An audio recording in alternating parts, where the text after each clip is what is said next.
You think betrayal is something you forgive, something you move past. You've been told that forgiveness is strength, that letting go makes you powerful, that holding on to anger poisons you. But what if that's not entirely true? What if there are betrayals so dangerous and so corrosive that forgiving them doesn't make you strong? It makes you weak. Because not all betrayal comes from enemies. Some of the most devastating betrayals come from people you trust, people you love, and worst of all, from yourself. The Stoics understood something modern society refuses to admit. Forgive everything and you train people to destroy you. Forgive the wrong things and you destroy yourself. There are 3 specific betrayals you must never forgive. Not out of hate, not out of ego, but out of survival. Because if you tolerate them, your life slowly collapses from the inside. And by the end of this video, you'll realize something uncomfortable. You may have already forgiven all 3.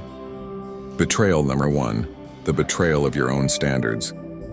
The first betrayal is the most dangerous one. Because no one else commits it, you do. This is the betrayal of your own standards. It happens quietly, not in dramatic moments, but in small decisions. You wake up and hit snooze. You tell yourself you'll start tomorrow. You lower your expectations just this once. You compromise just this time. And every time you do this, something inside you weakens, not visibly but structurally. The Stoics believed that a man's character is not built in grand actions, but in repeated choices. Every time you act against your own standard, you fracture your identity. You teach yourself something dangerous, that your word means nothing even to yourself. And once that belief is installed, discipline becomes impossible. Because discipline is not about effort, it is about trust. If you cannot trust yourself to follow through, no system, no routine, no motivation will save you. This is why people fail over and over again, not because they lack knowledge, but because they have betrayed themselves too many times. They've broken internal contracts so often that their mind no longer believes them. Think about it. When you say, "I'll wake up early tomorrow," a part of your brain responds, "Wait, no, you won't."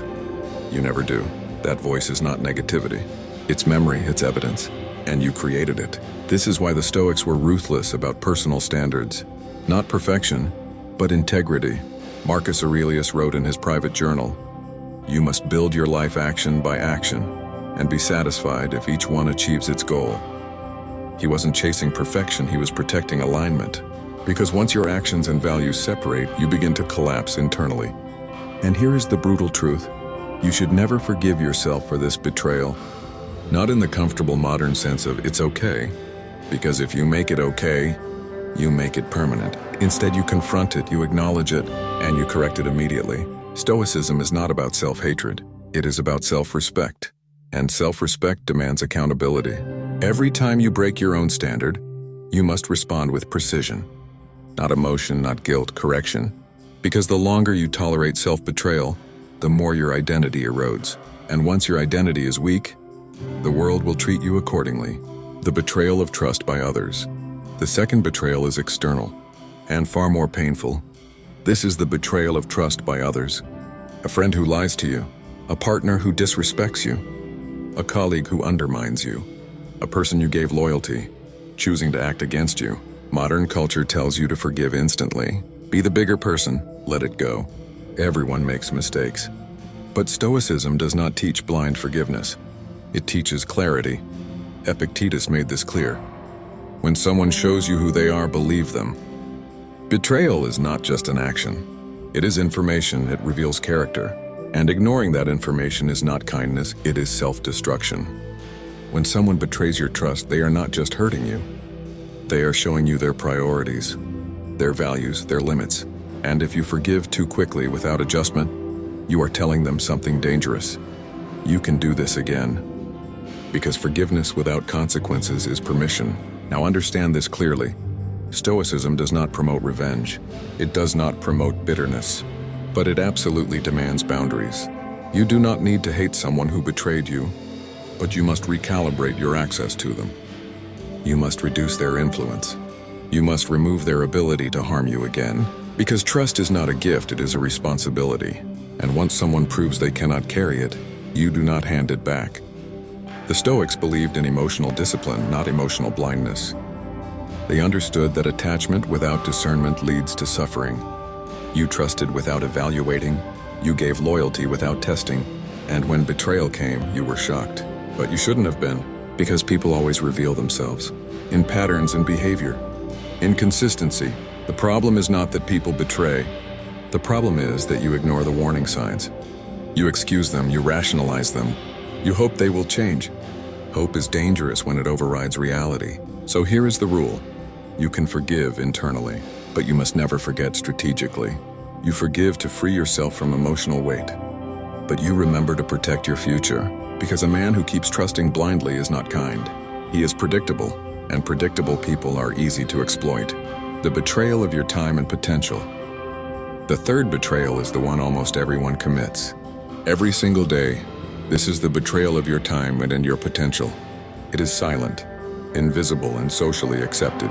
You waste hours scrolling. You delay important decisions. You avoid difficult work. You choose comfort over growth. And you tell yourself, I'll do it later. But later is the most dangerous lie ever created. Because later does not exist, there is only now. And every time you waste it, you are not just losing time. You are killing possibility. The Stoics were obsessed with time because they understood something most people ignore. Your life is not short. You just waste most of it. Seneca wrote, "It is not that we have a short time to live, but that we waste a lot of it." Read that again. You are not running out of time. You are giving it away, freely, carelessly, daily. And here is the uncomfortable truth. You should never forgive this betrayal, because this is the one that compounds. Every wasted hour becomes a missed opportunity. Every delayed action becomes a lost advantage. Every avoided challenge becomes a weaker version of you. And unlike money, time does not return. You cannot earn it back, you cannot recover it. Once it is gone permanently. This is why disciplined individuals seem ahead, not because they are more talented, but because they commit fewer acts of time betrayal. They respect time like a finite resource, while others treat it like an endless supply. So what does Stoicism demand here? Awareness, urgency, execution. You don't need a perfect plan. You need immediate action, because action creates momentum, and momentum creates identity. You become the person who executes, not the person who delays. And once that identity is established, everything changes. You stop negotiating with yourself. You stop waiting for motivation. You stop wasting your life because you understand the cost. Now here's the final truth. You don't rise to success. You fall to your standards. And if you keep forgiving these 3 betrayals, you will stay exactly where you are, stuck, frustrated, aware, but inactive. So here's your decision. Are you going to keep forgiving the things destroying your life? Or are you going to become someone who refuses to tolerate them? Because the moment you stop forgiving these betrayals, your entire reality begins to shift. If this changed the way you see yourself, subscribe. But more importantly, take one of these betrayals and eliminate it today. Not tomorrow, not next week, today. Because the life you want is not waiting for you. It is being built or destroyed by what you tolerate right now.